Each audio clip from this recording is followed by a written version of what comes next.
Hey everyone, how are you? This is Janvi and I welcome you to all in concept classes. आज हमारी class board पे ना हो करके ऐसे हो रही है. डोंट वरी, आपके कंटेंट में कोई भी प्रॉब्लम नहीं होगी. हाँ, थोड़ा सा इशू है, मैं अभी अपने घर पे नहीं, उस वजह से क्लासेस आपकी बोर्ड पे नहीं ले पा रही हूँ, बट यहाँ पर भी आपको उतने ही अच्छे से समझ में आएगा जैसे वहाँ पर ही आता है. तो कोऑपरेट कीजिए और ध्यान से देखिए. आज बहुत ही इंपॉर्टेंट टॉपिक पे बात करने वाले हैं हम. देखिए क्या है वो, evolute and involute. Important topic इसलिए भी है क्योंकि इसके बाद आपके चैप्टर में सब फिनिश हो जाएगा, ये यूनिट भी कंप्लीट हो जाएगी, राइट. तो इम्पॉर्टेंट है, क्वेश्चंस पूछे जाते हैं. देखिए इनके जो डेरिवेशंस है ना वो डायरेक्टली पूछ लिए जाते हैं. डेरिवेशंस इन द सेंस, देखिए जो भी पॉइंट मैं यहाँ पर ही बताने वाली हूँ, क्वेश्चंस कम बनते हैं इनके, लेकिन डेरिवेशन पेपर में डायरेक्टली लिखे होते हैं. तो आप जितना अच्छे से समझेंगे उतना अच्छा होगा. क्लियर? सो बढ़े. देखिए पहले तो हमें ये पता होना चाहिए कि इवोल्यूट एंड इनवॉल्यूट होता क्या है ना. क्वेश्चन तो सबसे पहले यही होता है. तो देखिए मान लीजिए एक आपके पास क्या है, कोई कर्व है. कर्व है ये, ठीक. Curve in space. देखिए ये आपके पास क्या है, कर्व है एक. इस कर्व का आप क्या करते हैं, कर्व की अगर आपको इक्वेशन चाहिए होती है तो आप क्या करते हैं, हम क्या लिखते हैं mainly r equals to R U या फिर r equals to R S, यहाँ पर t वगैरह जो भी आप पैरामीटर यूज़ कर रहे होते हैं.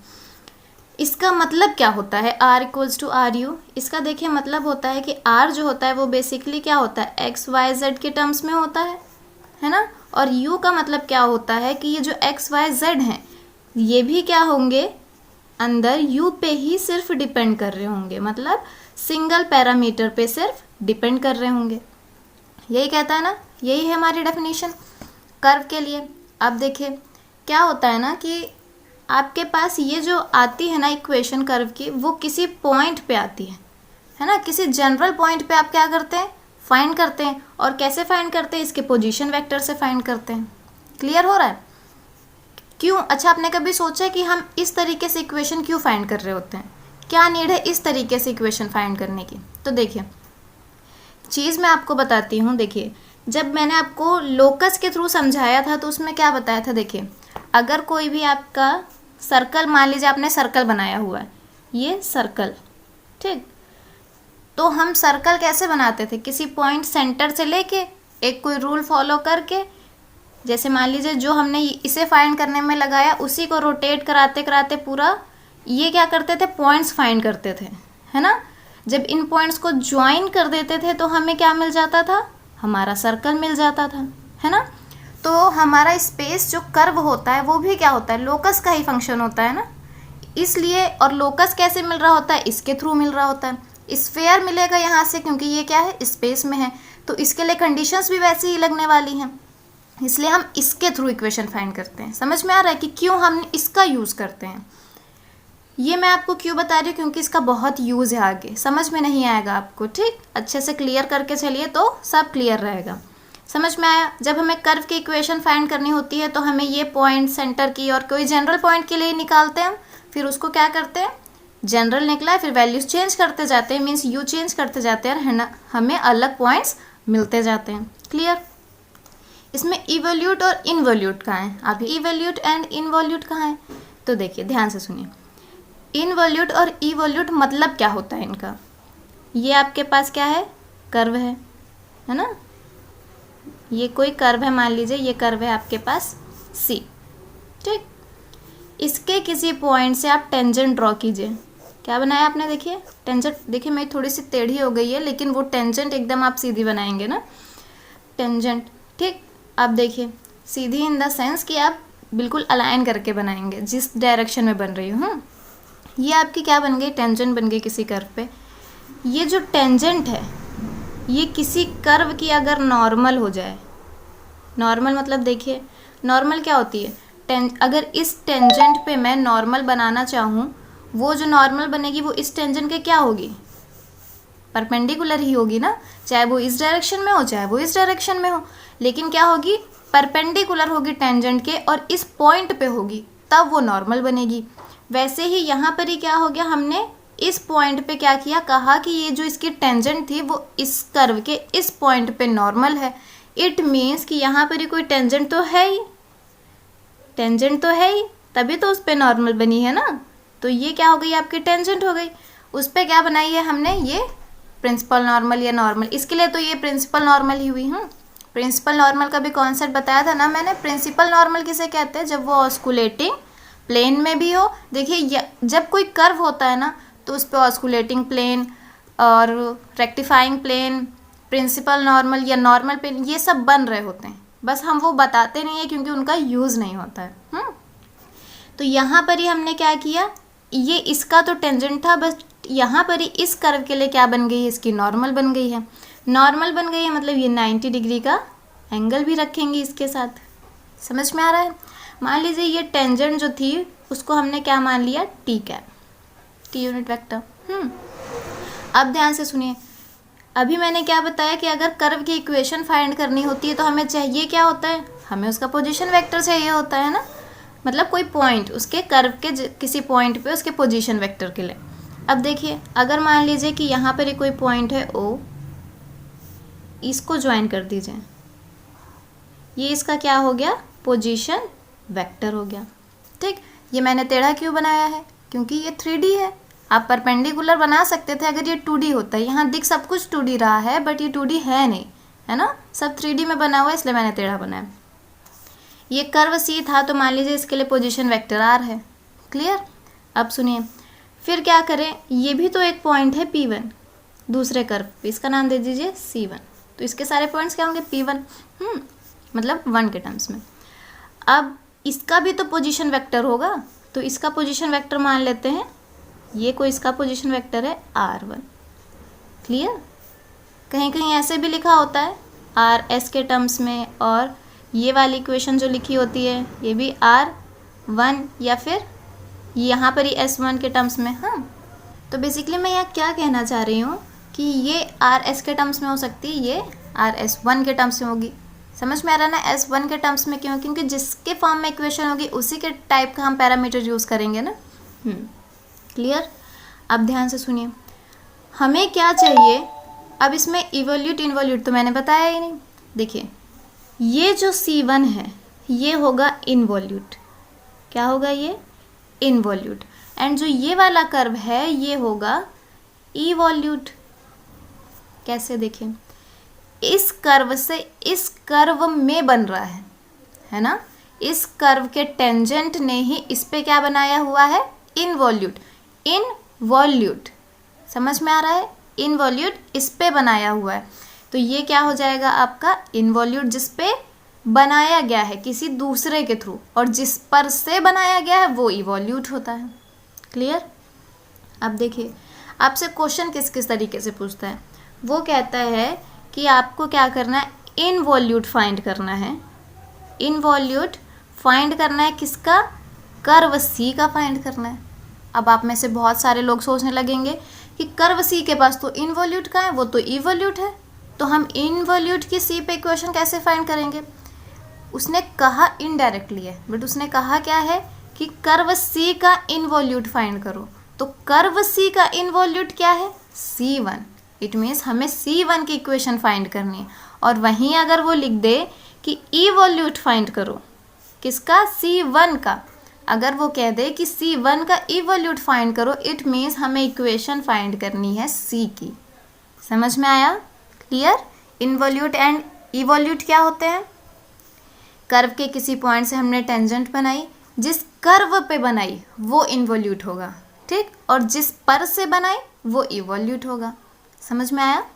अब हम क्या करेंगे, आज इनवोल्यूट की डेरिवेशन देखेंगे, इनवोल्यूट का डेरिवेशन कैसे करेंगे। समझ में आ रहा है ना। चलिए स्टार्ट करें, चलें डेरिवेशन करें। देखें हमें इनवोल्यूट का डेरिवेशन चाहिए। आपको इसमें से क्या दिख रहा है, इसमें आप ट्राइंगल लॉ यूज़ कर सकते हैं ना। देखिए ये इधर से इस डायरेक्शन में जा रही है ना, फिर ये इस डायरेक्शन में जा रही एंड ये इस डायरेक्शन में जा रही है। तो इट मीन्स कि अगर हम इसे एंड इसे ऐड कर दें तो वो इसके इक्वल होगा। मीन्स मैं क्या कहना चाह रही हूँ, अगर मैं OP1 equals to OP plus P1 कर दूँ तो ये आएगा। समझ में आ रहा है? अब देखिए एक चीज़ देखिए, मैं P1 की जगह सिर्फ T नहीं लिख सकती। क्यों नहीं लिख सकती? मैंने अभी बताया कि ये है कहाँ, ये कर्व जो है वो स्पेस में है। अगर ये 2D में होता है तो डेफिनेटली इसी पॉइंट से जा रहा होता, मतलब ये टेंजेंट पास हो रहा होता, कोई प्रॉब्लम नहीं थी इसमें। लेकिन ये क्या है, 3D में है। ये क्या होगा, जो P1 के ना ये वाली जो T है वो पैरेलल होगी, अलॉन्ग होगी, उस पे हो सकती है केस, ज़रूर हो सकता है ये, लेकिन ऐसा हर केस नहीं हो सकता है कि P1 जो है वो इक्वल हो ये T के। समझ में आया? इट मीन्स अब ये क्या हो गई, आपस में P1 एंड ये जो T यूनिट वेक्टर है ये दोनों आपस में पैरेलल हो गई हैं।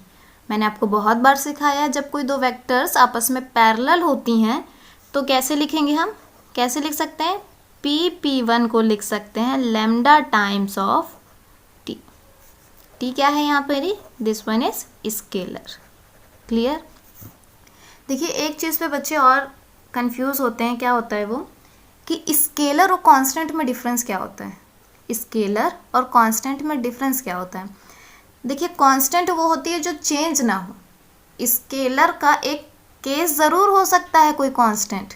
मैं कभी कभी आपको लेक्चर्स में बोल भी देती हूँ कि ये स्केलर है इसलिए इसका डिफरेंशिएशन 0 हो जाएगा, लेकिन ऐसा होता नहीं है, वो उसका पर्टिकुलर केस होता है। मैं जनरली में कह जाती हूँ, लेकिन वो क्या होता है, एक पर्टिकुलर केस होता है। हर केस में स्केलर 0 नहीं होता है। देखिए अगर मैं लिखूँ y equals to x to the power cube, this is a scalar. अगर मैं इसको क्या करूँ, डेरिवेट करूँ x के टर्म्स में, तो ये क्या मिलेगा, 3x²। देखिए 0 नहीं हुआ। समझ में आ रहा है? तो स्केलर कांस्टेंट में डिफरेंस होता है, ये कांस्टेंट नहीं है, ये स्केलर है। ठीक, क्लियर हो गया? चलिए, मैंने सोचा कि आपको थोड़ा सा डाउट हो सकता है, किसी किसी को हो जाता है, तो क्लियर रह के चलिए। अब देखिए, अब मैं क्या कह रही हूँ यहाँ, OP1 क्या है आपके पास, ये R1 है। क्लियर? इक्वल्स टू OP क्या है, R है, प्लस अब PP1 क्या मिल गया आपके पास, lambda times of T unit vector. Clear? समझ में आया? अच्छा, हमने ये इक्वेशन क्यों बनाई है, ये भी पॉइंट होता है यहाँ पर ही।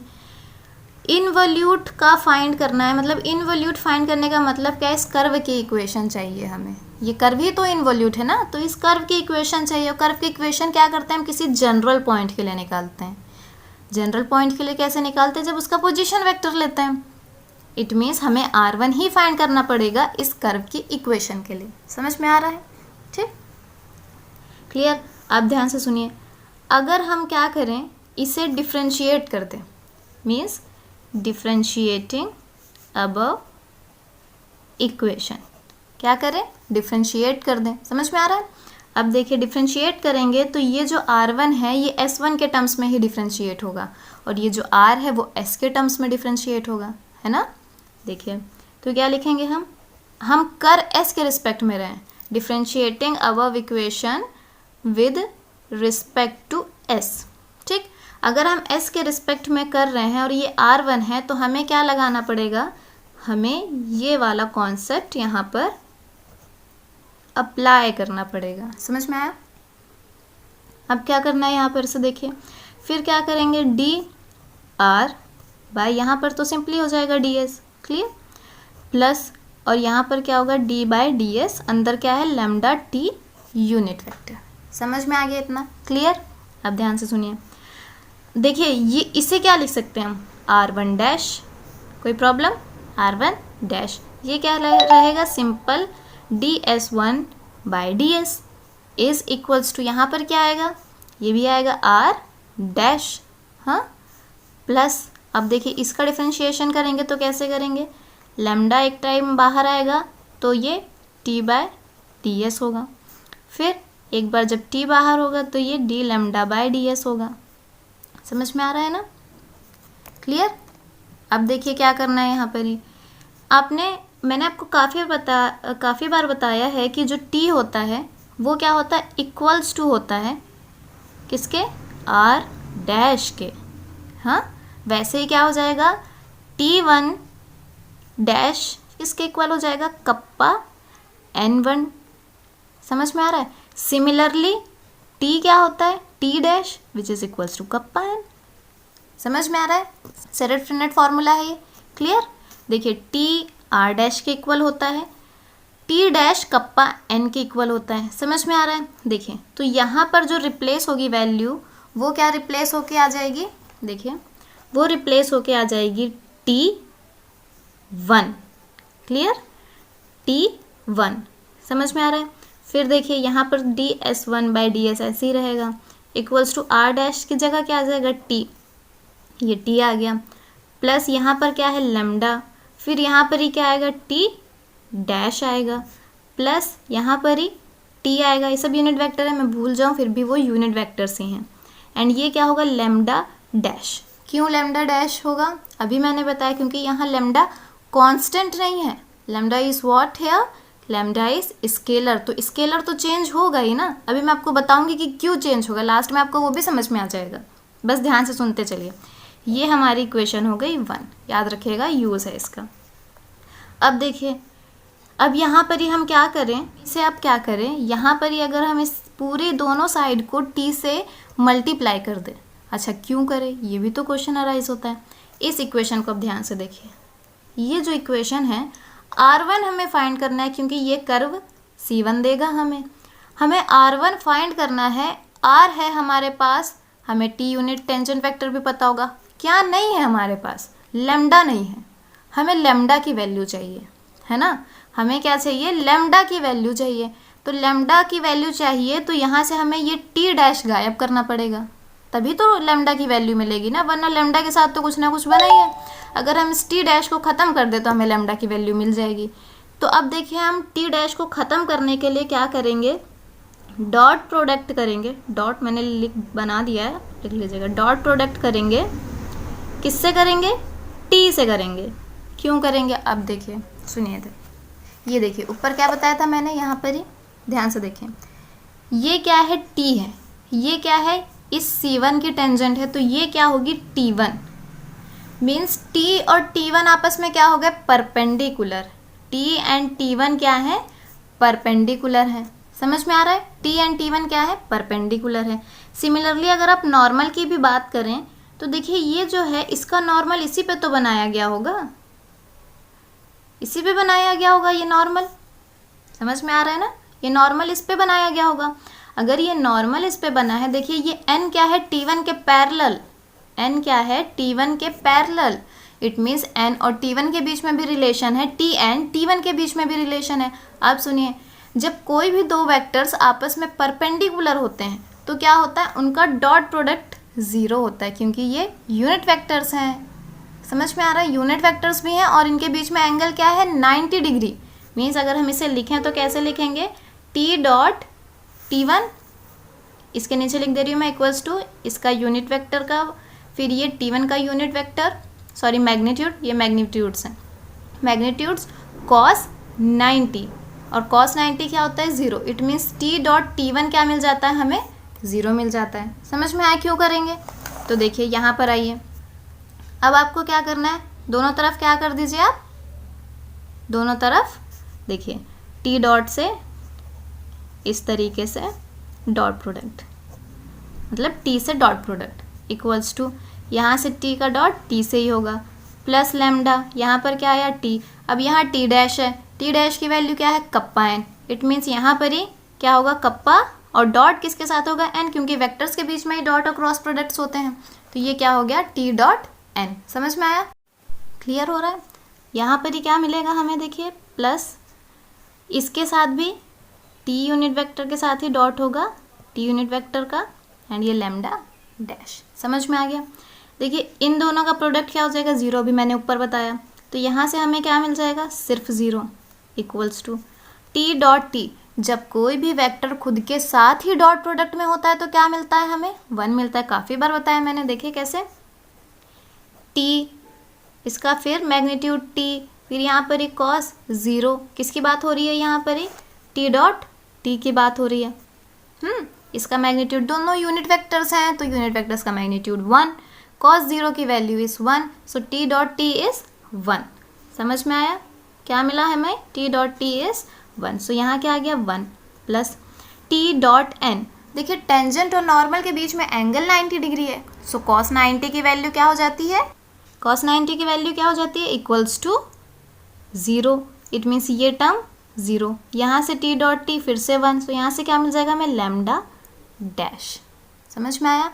It means lambda dash is equals to -1। हमें लैम्डा डैश मिला है, यहाँ से लैम्डा नहीं मिला है, तो हमें क्या चाहिए, लैम्डा चाहिए। अगर लैम्डा डैश से हमें लैम्डा चाहिए, इट मीन्स हमें क्या करना है, हमें ये वाला जो डिफ्रेंशिएशन है इसे ख़त्म करना है। इसे ख़त्म करना है तो एक ये भी तो ऑप्शन है कि हम इसे इंटीग्रेट कर दें। ये डिफ्रेंशिएट होके आया है ना, इसे हम इंटीग्रेट कर दें तो ये जो साइन है ख़त्म हो जाएगा, ये डिफ्रेंशिएशन ख़त्म हो जाएगा। तो इसे कैसे लिख सकते हैं हम देखिए, D lambda by D S is equals to -1, integrate कर दें बोथ साइड। तो ये क्या हो जाएगा, इंटीग्रेशन का साइन, फिर यहाँ पर ही D lambda equals to integration of -1 D S. समझ में आया इतना क्लियर? यहाँ से हमें लैम्डा मिलेगा, यहाँ से क्या मिलेगा, -s plus some constant. It means lambda हमें क्या मिल गया, c माइनस s मिल गया हमें हमारा लैम्डा। इसी लैम्डे की हमें ज़रूरत थी, क्यों, क्योंकि हमें अपने इक्वेशन में सिर्फ लैम्डा ही नहीं पता था। अब देखिए ये इक्वेशन, इस इक्वेशन में क्या करेंगे आप, लैम्डा की वैल्यू पुट करेंगे। सो लैम्डा की वैल्यू क्या है आपके पास, देखिए इक्वेशन क्या थी आपके पास, r1 equals to r plus lambda t। यहाँ से लैम्डा की वैल्यू क्या निकाली आपने, c माइनस s, तो यहाँ पर ये रख दीजिए। So r1 equals to r plus c minus s t। This is the required equation for involute. Clear? Involute समझ में आया? कैसे इक्वेशन फाइंड करेंगे? अब देखिए जैसे मैंने कहा था ना स्टार्टिंग में कि लैम्डा वेरी करेगा, लैम्डा कांस्टेंट नहीं है, लैम्डा वेरी करेगा। वो बात कैसे प्रूव हो रही है, यहाँ से देखिए, ये जो c है this is not also a constant, this is what here is scalar. Means ये जो c है ये खुद चेंज होगा, c क्या होगा, खुद चेंज होगा। चेंज होगा कैसे चेंज होगा, देखिए ये जो c है वो कुछ भी, अगर हम कोई भी लिमिट इसे प्रोवाइड कर दे या कोई रेंज प्रोवाइड कर दे तो ये उसी में लाई करेगा। मीन्स हम c की वैल्यू चेंज करते जाएंगे, हमें अलग अलग इनवॉल्यूट मिलते जाएंगे।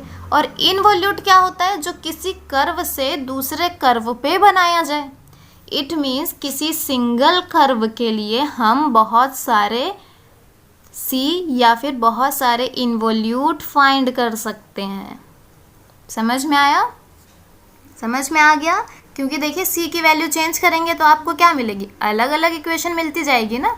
जैसे अलग अलग इक्वेशन मिलती जाएंगी तो वैसे ही इसका मतलब क्या हो जाएगा कि एक किसी कर्व से हम बहुत सारे इनवॉल्यूट या फैमिली ऑफ इनवॉल्यूट पा सकते हैं। एनवेलप में भी आपने आई थिंक फर्स्ट ईयर में था, एनवेलप भी यही होता है ना, फैमिली ऑफ कर्व। इससे रिलेट करके भी पढ़ सकते हैं, चीज़ें रिलेट करके पढ़िए, बहुत अच्छे से क्लियर होती हैं। समझ में आ गया इतना? आगे बढ़े, उतना क्लियर हो गया। अब देखिए ये इक्वेशन मैंने स्टार्टिंग में हाईलाइट कराई थी ना इक्वेशन 1 के नाम से, वही इक्वेशन है। देखिए अब इसका यूज़ क्या है यहाँ पर ही, जो लास्ट में मैंने बताया है आपको कि जो T1 था वो T1 क्या था, परपेंडिकुलर था T के साथ, और जो T1 था वो पैरेलल था N के साथ, है ना। N है वो T1 के पैरेलल है, देखिए है ना, N जो है वो T1 के पैरेलल है। एंड ये दोनों यूनिट वेक्टर्स हैं। क्या हैं ये? यूनिट वेक्टर्स हैं। ये दोनों जो हैं आपस में भी इक्वल होंगी। अच्छा, अब आप सोचेंगे कि मैम ऐसे कैसे हो सकता है? अभी तो आपने बताया था कि जब दो वेक्टर्स आपस में पैरेलल होती हैं तो उनके बीच में रिलेशन होता है, जो मैंने लैम्डा टी बताया था, है ना। देखिए ये बताया था ना। अब मैं ऐसा क्यों कह रही हूँ कि ये जो n है वो T1 के इक्वल है, ऐसे कैसे हो सकता है? देखिए ये यूनिट वेक्टर्स हैं, है ना, ये यूनिट वेक्टर्स हैं ना, तो इनका जो मैग्नीट्यूड है वो क्या है? मैग्नीट्यूड 1 है। मैग्नीट्यूड 1 भी है और इन दोनों का मैग्नीट्यूड इक्वल भी होगा क्योंकि 1 ही है। देखिए अगर मैं आपको जनरल a एंड b का केस दिखाऊं, मान लीजिए दोनों भी क्या है? यूनिट वेक्टर्स हैं। अगर हमें a का यूनिट वेक्टर फाइंड करना होता है तो हम क्या करते हैं? इस वेक्टर को खुद और अपान में उसका मैग्नीट्यूड। सिमिलरली अगर हमें b वेक्टर का यूनिट वेक्टर चाहिए तो b वेक्टर खुद अपॉन में उसका मैग्नीट्यूड, है ना, यही करते हैं। अब देखिए ये दोनों आपस में इक्वल होंगे, नीचे वाले ये, इन दोनों का मैग्नीट्यूड आपस में इक्वल होगा। क्यों? क्योंकि दोनों ही 1 है, यूनिट वेक्टर्स है ना, तो इन दोनों का मैग्नीट्यूड ही 1 है।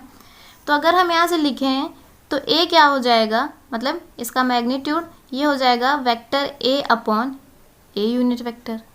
क्लियर? और यहाँ से लिखना चाहें, देखिए ये बी इक्वल्स टू क्या हो जाएगा, बी वेक्टर अपॉन बी का यूनिट वेक्टर। समझ में आ रहा है इतना आपको?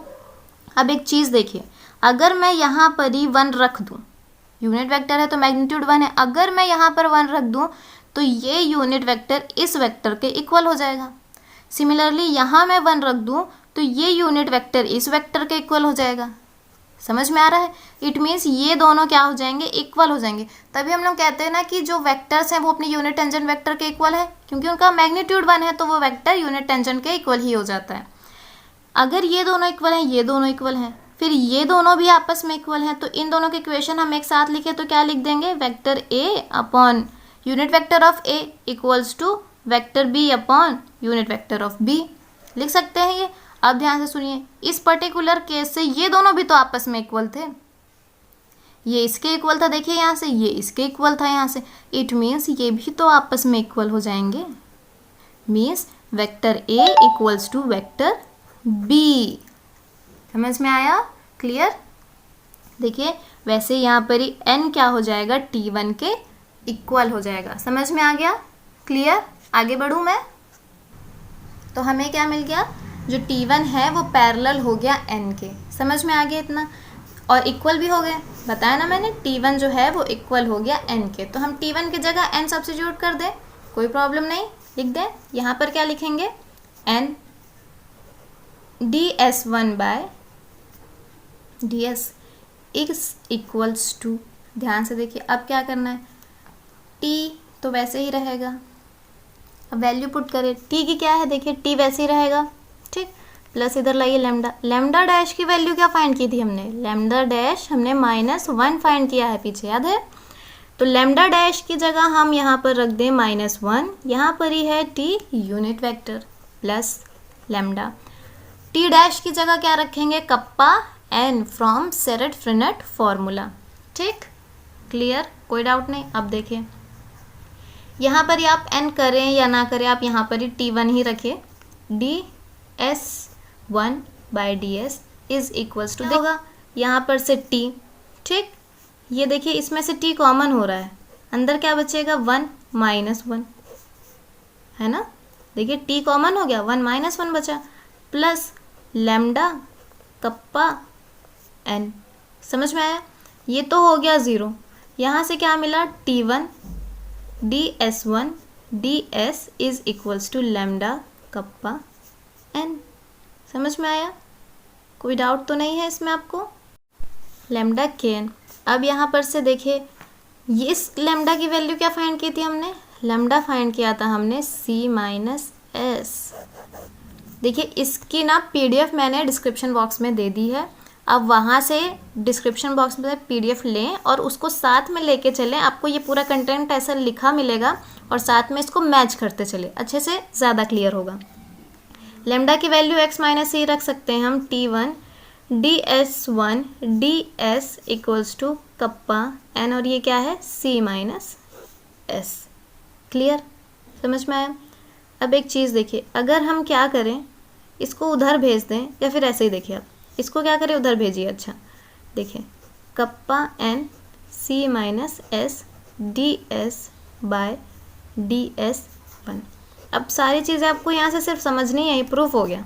देखिए क्या प्रूफ हो गया, t1 क्या बताया था मैंने स्टार्टिंग में, जो t1 है वो इक्वल है n के, t1 क्या है, इक्वल है n के।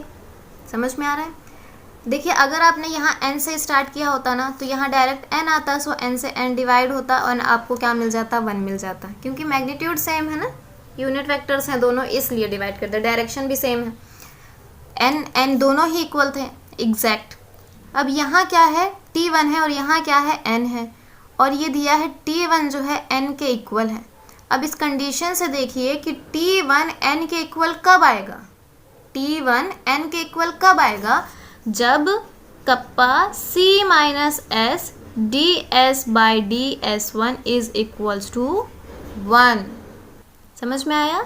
ये क्या होगा, इक्वल्स टू 1 और kappa C minus S equals to DS1 by DS. This is also a very important proving. Okay, समझ में आ गया? क्लियर? एक वो प्रूविंग जो मैंने ये कराई, इसके थ्रू कराई ना वाली प्रूविंग, एंड ये प्रूविंग बहुत इंपॉर्टेंट है, बहुत बार पेपर में पूछी गई है. क्लियर? अच्छा, अभी मैंने आपको एक पॉइंट बोला, रिमेंबर कीजिए कि किसी एक पॉइंट या किसी एक इवोल्यूट से बहुत सारे इन्वोल्यूट बनाए जा सकते हैं, क्योंकि सी की वैल्यू चेंज कर रहे थे हम, है ना.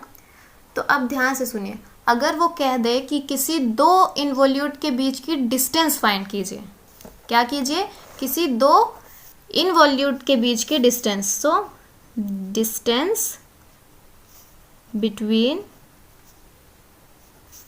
To involute.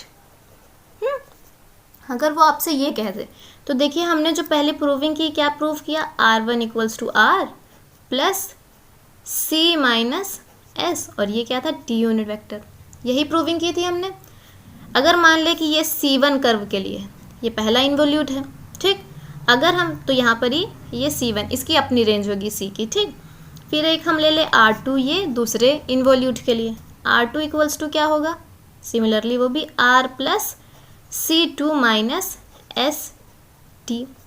देखिए ये R और T क्यों नहीं चेंज हुआ, क्योंकि ये कर्व का है ना, ओरिजिनल कर्व का है जिस पर से इन्वोल्यूट बनाए जा रहे हैं, मतलब इवोल्यूट, तो इवोल्यूट तो सेम है, तो उसका पोजीशन वेक्टर टेंजेंट तो सेम होगी.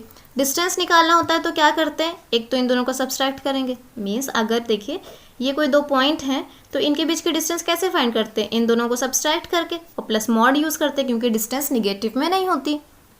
तो ये क्या करेंगे, R1 minus R2 equals to R minus R, इन दोनों का क्या हो रहा है, सब्सट्रैक्शन, प्लस ये क्या है, देखिए इसमें से T तो पूरा ही कॉमन आ गया है ना. फिर अंदर क्या बचा, C1 माइनस S, ठीक, फिर माइनस C2, और ये minus minus plus S. Clear?